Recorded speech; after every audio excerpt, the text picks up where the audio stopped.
And now, you ready? Fernando Ramirez is a designer exploring the intersection of sustainability, community, and the systems surrounding objects to create meaningful impact. A co-founder of the Common Object Studio, he collaborates with companies and communities to take steps in thinking towards sustainability through regenerative thinking and material exploration.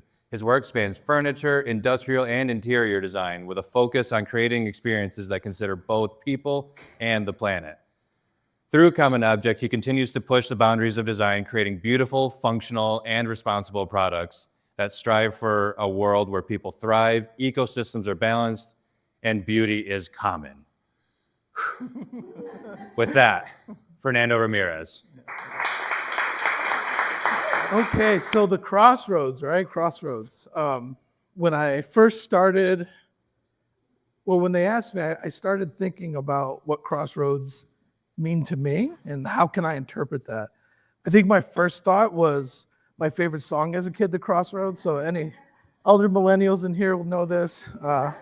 Constantly on repeat. I thought I really understood it, but yeah, I was like, okay, well, I got to shout out to that.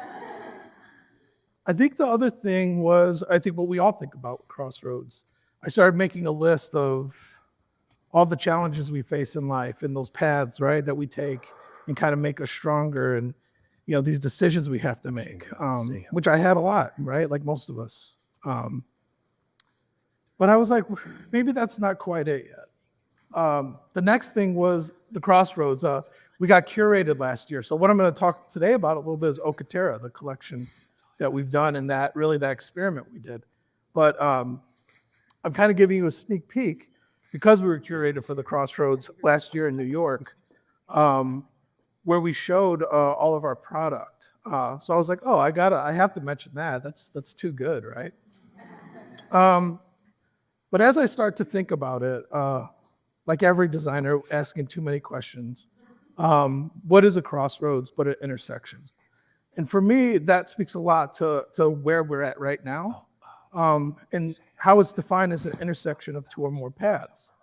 And for me, those two paths are really creativity and values. And where those started was far before I started my studio. Working with different communities, working with the city of Grand Rapids, working with GA. I think Stephanie was here last year. And really finding my way to go into communities. How do we help build them? How do we help facilitate kind of these new ideas within these communities? And I thought I was just being a designer, right? Like we all know that. But I think what I really learned is that often when people aren't considered, they don't really know how to speak up.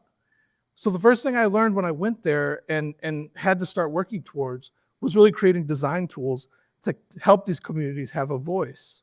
When I think of advocacy, I may share a skin color, I may share some struggle and experiences, but I'm 4 generations in, right? Very different than somebody who just came over, somebody who struggles in a different way.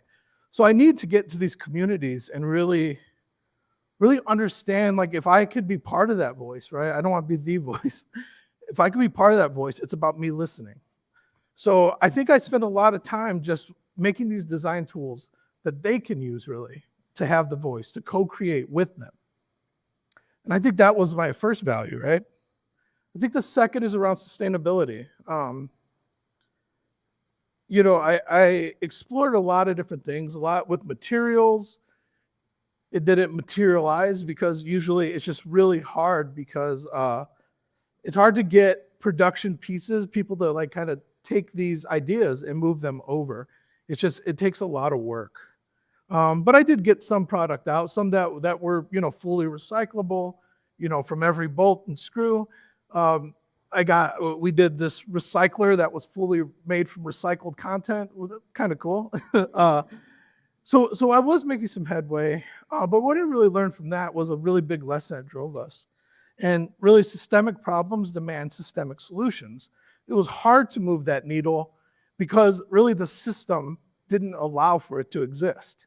it always pushed against it.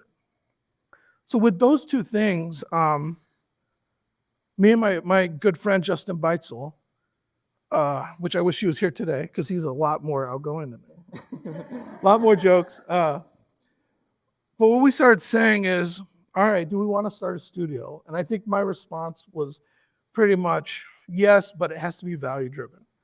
That is at my core. I'd been in it for a little bit, and I just really realized I wanted to align with those values. So with Common Object, it was really balancing that sustainability and community, right? Ethics and design, and how do those really come together?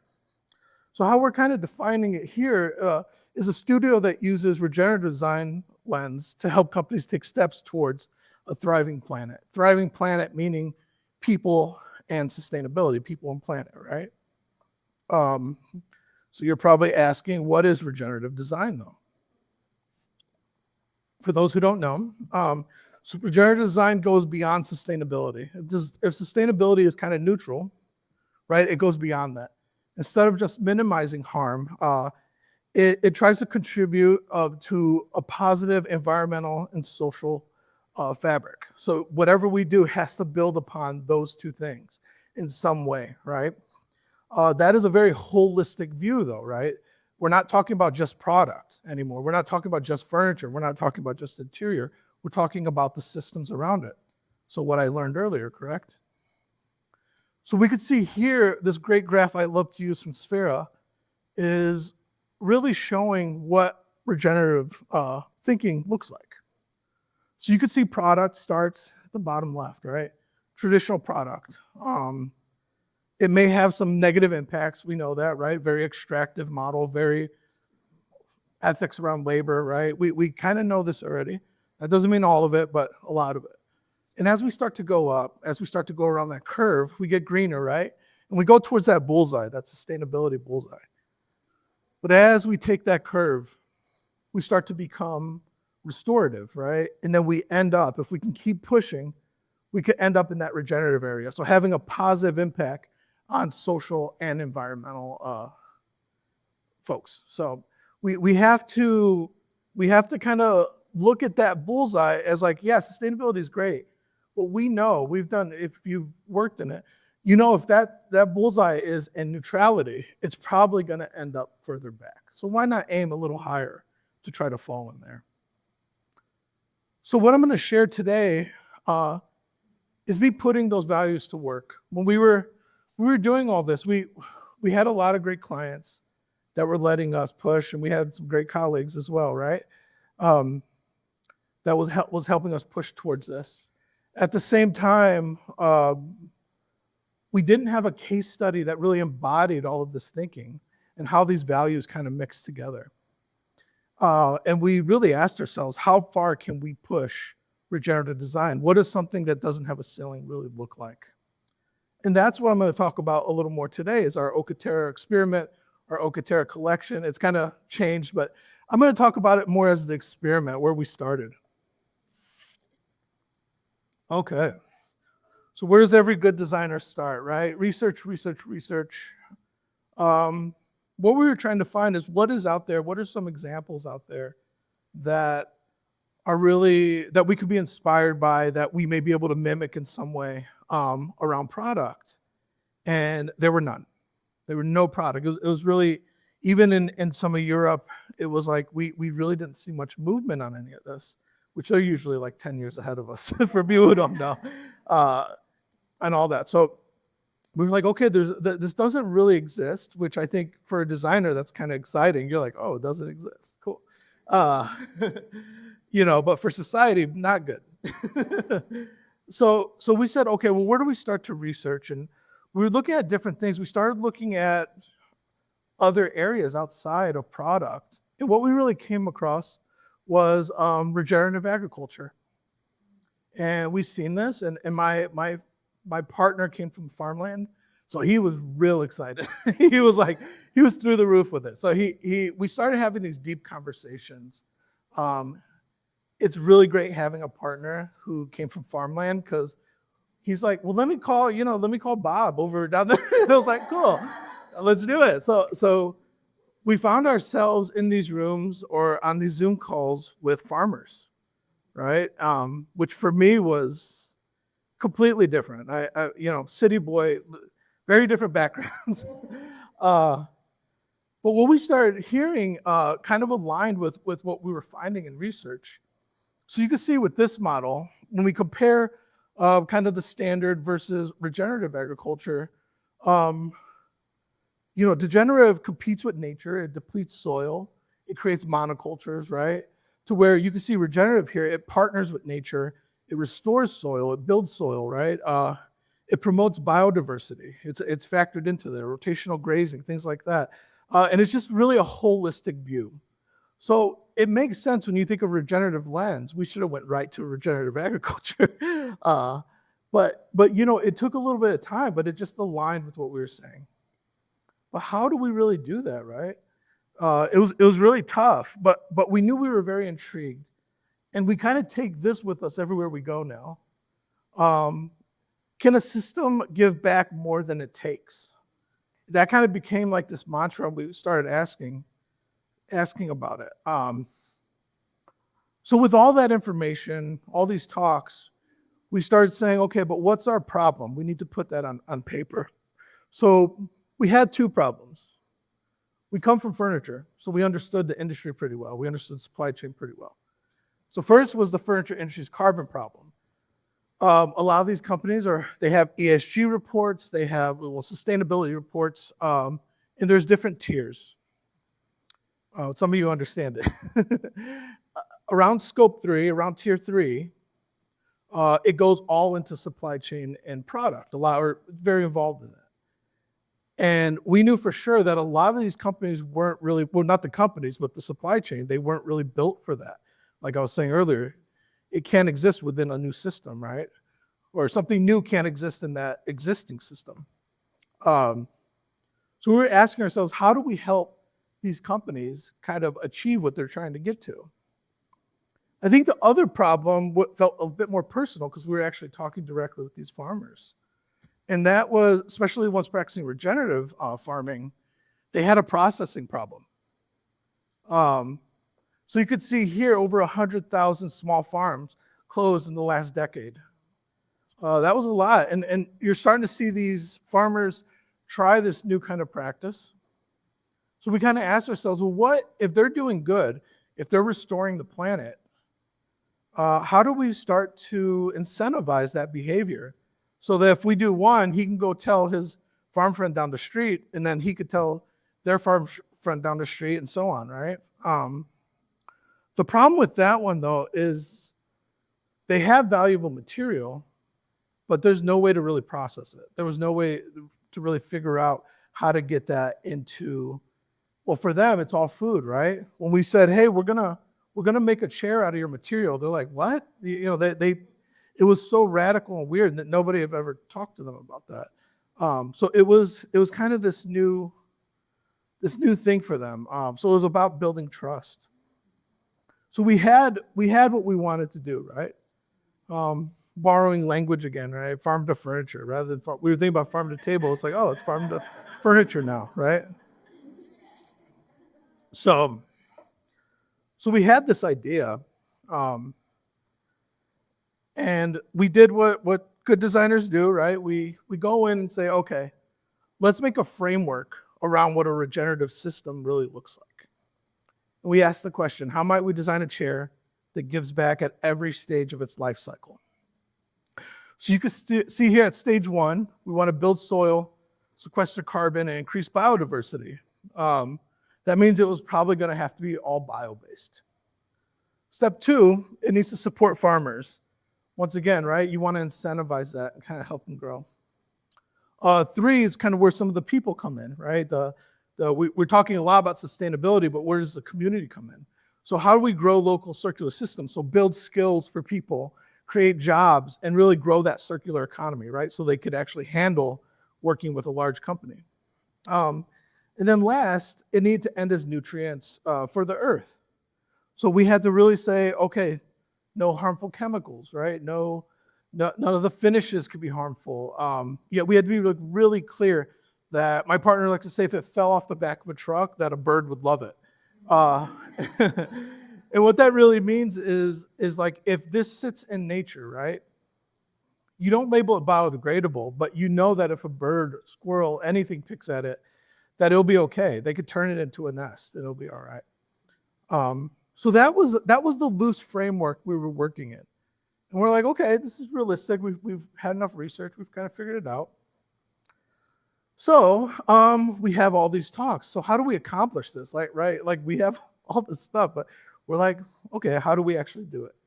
And I get a Zoom call from my my partner saying, hey, let's start a farm. And he was at a plot of land, like showing me. And I was like, no, I'm not. Like at that time too, I was like, I only go to pick apples. He's like, that's an orchard. That's not a farm. I'm like, okay. I'm like, so I just really was out of my element. But all kidding aside, it was an interesting idea. We laid it out and really talked about it. And it was probably a 10-year plan. And that's really, that was really hard for me because I'm like, oh man, I think I have ADHD. I'm not diagnosed yet. But I'm like, I need a result. Like, I can give you 2 years. Like, we got to be somewhere in 2 years. So he was like, okay, I get it. So we go in and we fall back to our skills and say, okay, what do we know? And we build a solution out of that by talking and working with people. So what Ocaterra really does is we get carbon negative materials from sustainable farm partners. So we work directly with them from the soil up. We start with them from the soil.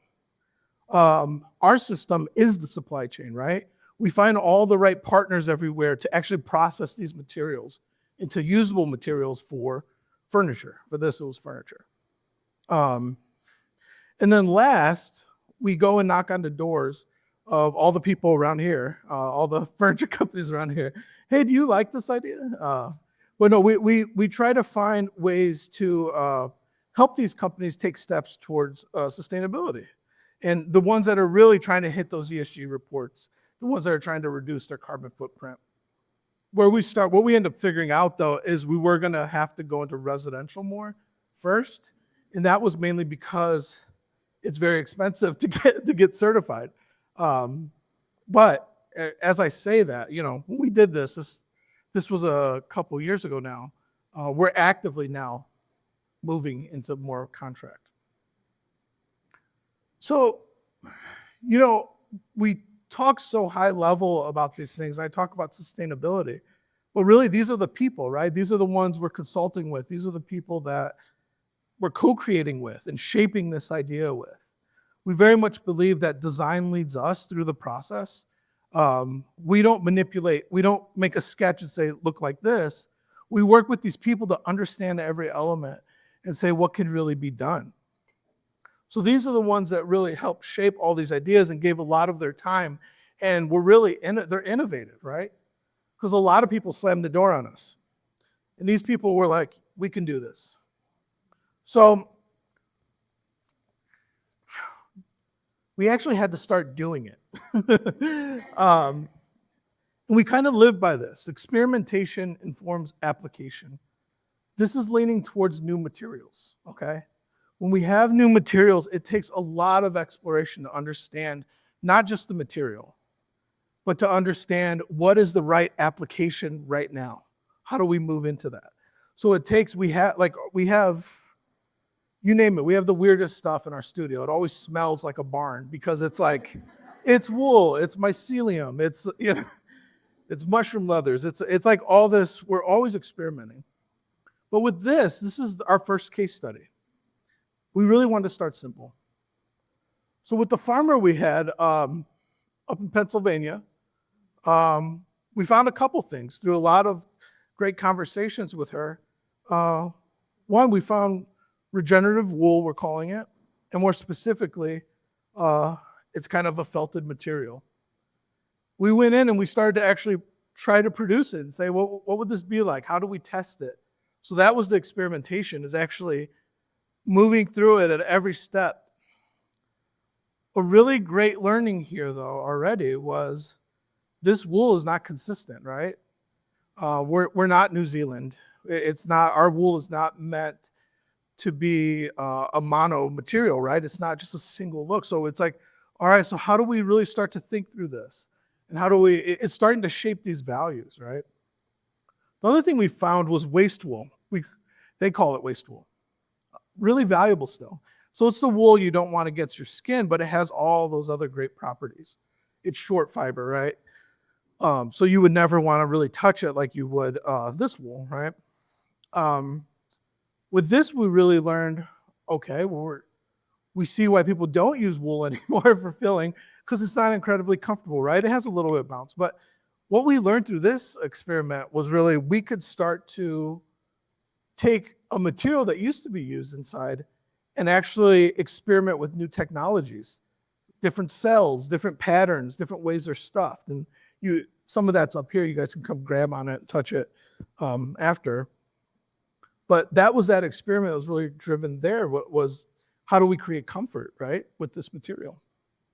The other partner is fallen lumber, right? Like every state probably has some form of fallen lumber. But we often think of it as like a bespoke kind of piece, right? Or something that they do for a brewery and put together, right? I think we kind of were looking at it different because we're thinking scale, right? Because that's what we're industrial designers. So we want a product that could scale. So when we approached that, we said, okay, how do we actually celebrate the character of that and really think through how that's actually going to look? And they were really great because they could actually start to give us carbon numbers on their wood. Also, other great things. They for every tree that falls, they plant another one. And more specifically, with Baltimore fallen lumber, they plant it in the inner city. So these areas that don't usually have trees, they're trying to do that. So we found the right partner in that way. A little bit more pricey, but it's worth the impact, right? We can get those numbers. The other experiments we were doing at the time was you can see at the top, a hemp farm. We were working with a hemp farm and thinking about, all right, that's an easy one, right? Turning into rope. What are different ways that we could use that in furniture? We're not designing yet.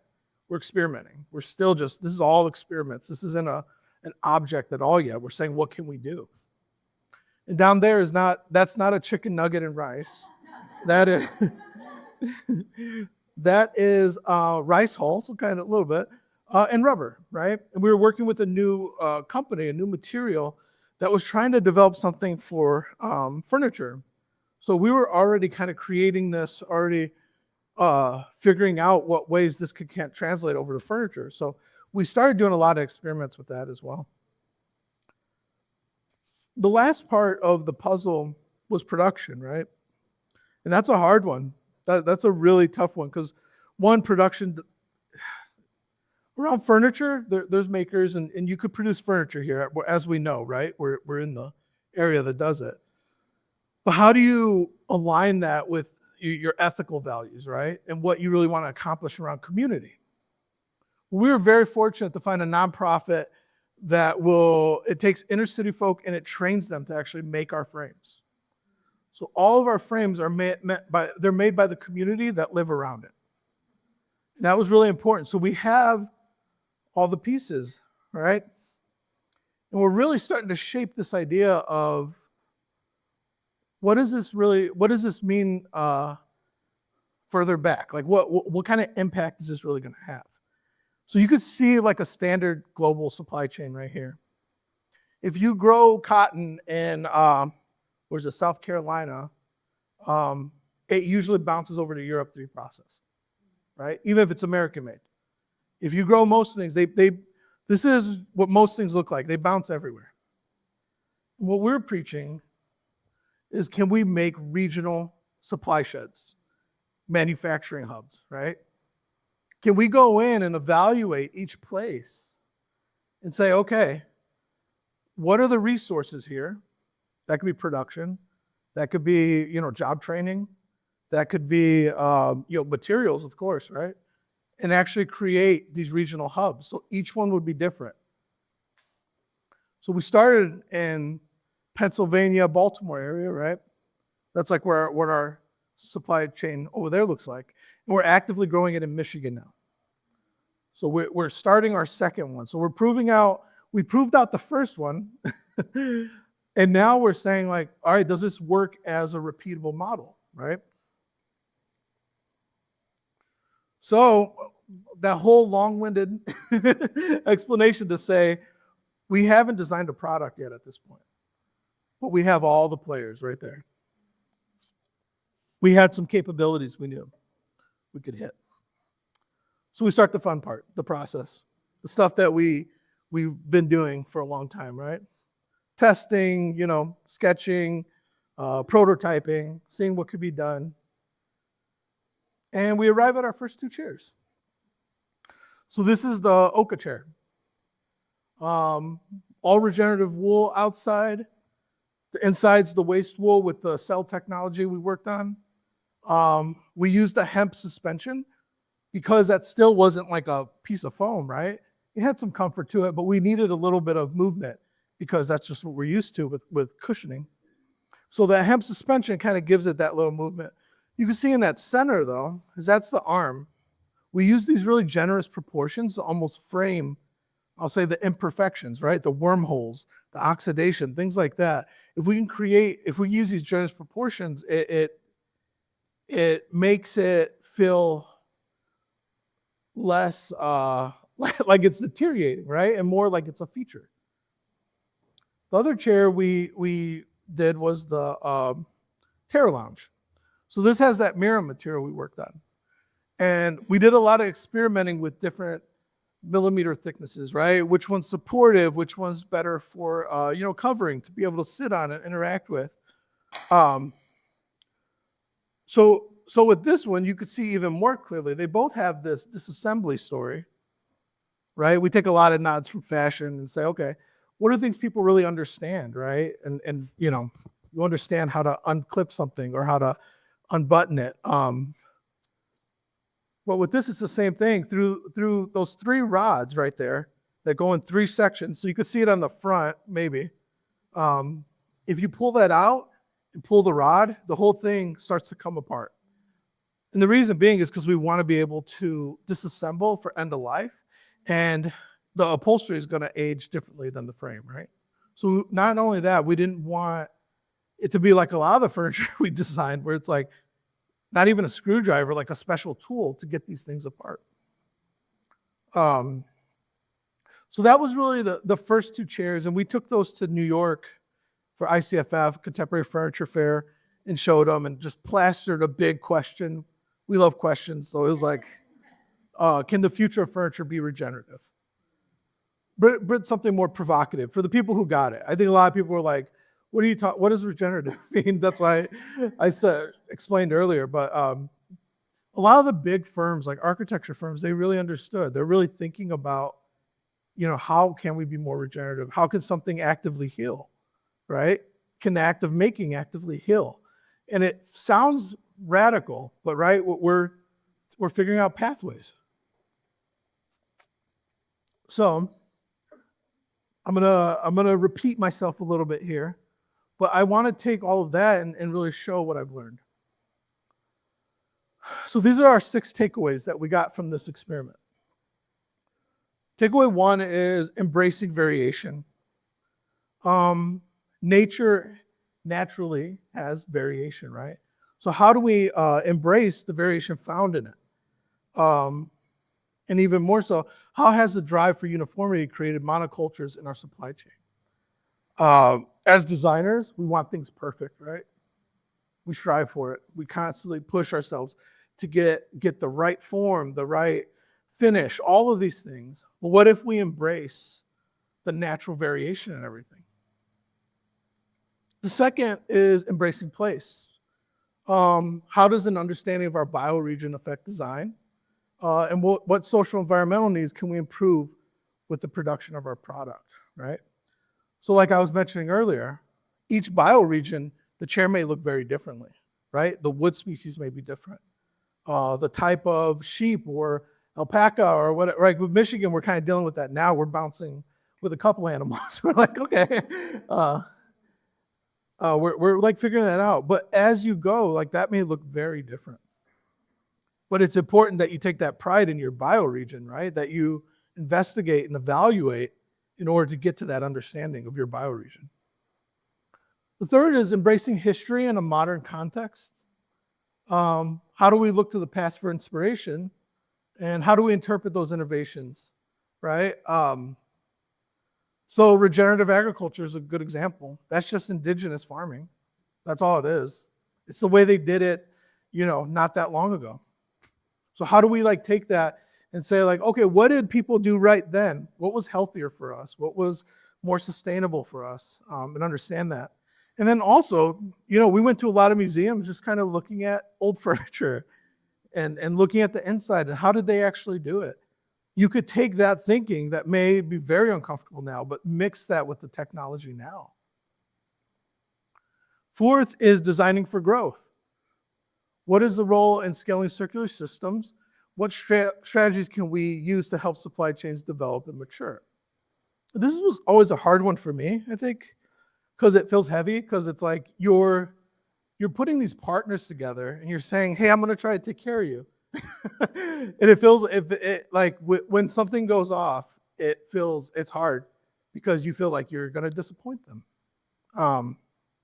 But to be regenerative, you have to scale. Regeneration can't happen me selling 5 products. The more we sell, the more we regenerate, right? 5, embracing disassembly and repair. This one's been around forever, yet now people are kind of getting to it. I think even when we did this original one, a lot of people we weren't seeing a lot of products like that. And it's great. We're starting to see a lot more people take that seriously.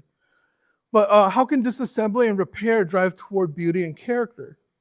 And that's a really great one. And my partner's amazing at this. I feel like I'm the big, I shape the outside and he's in there getting the details. This, by embracing the disassembly and repair, we can have these really clear moments, right, of how it comes apart.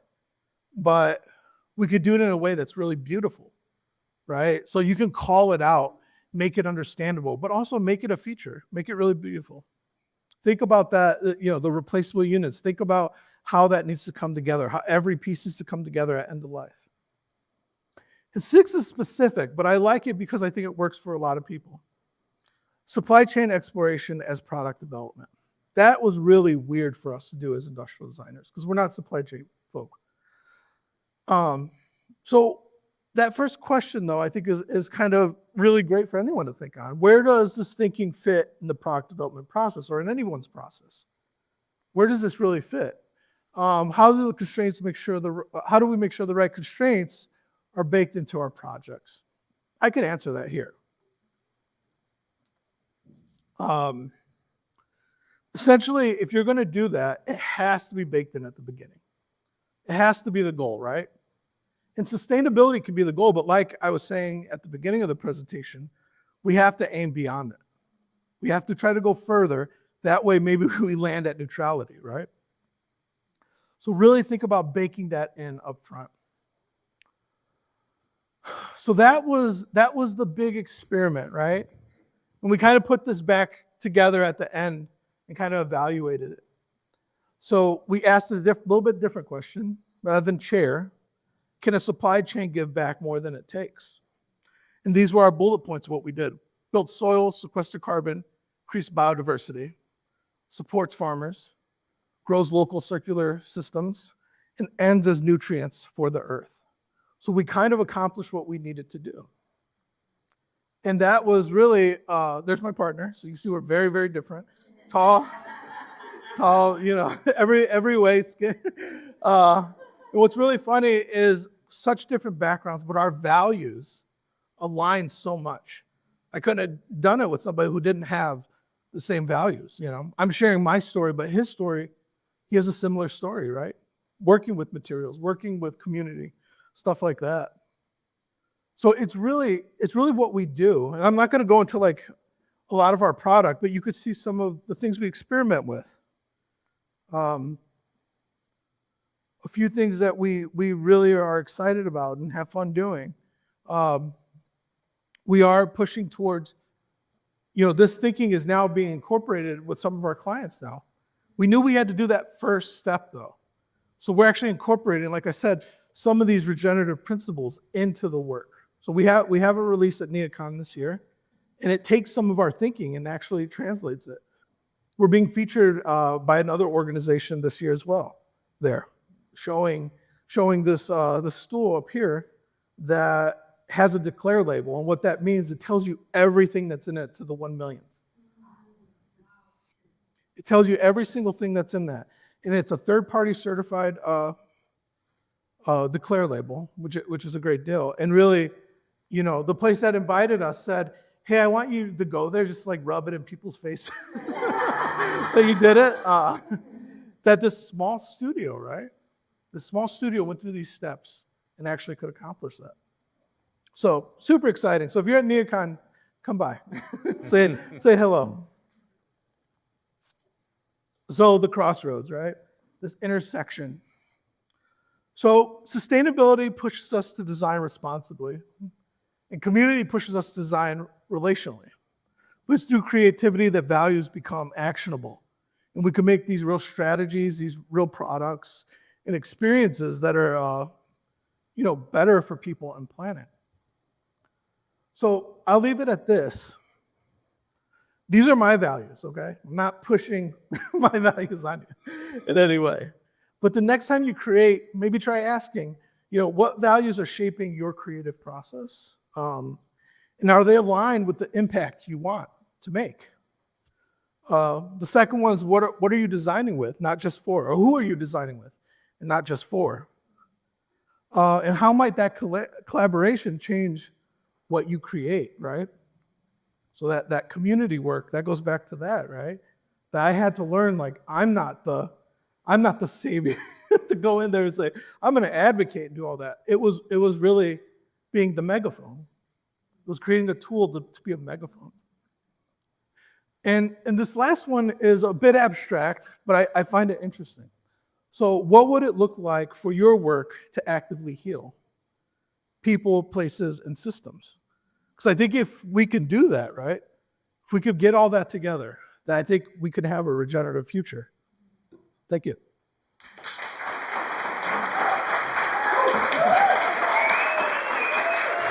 Really cooler. What's up? It was fantastic.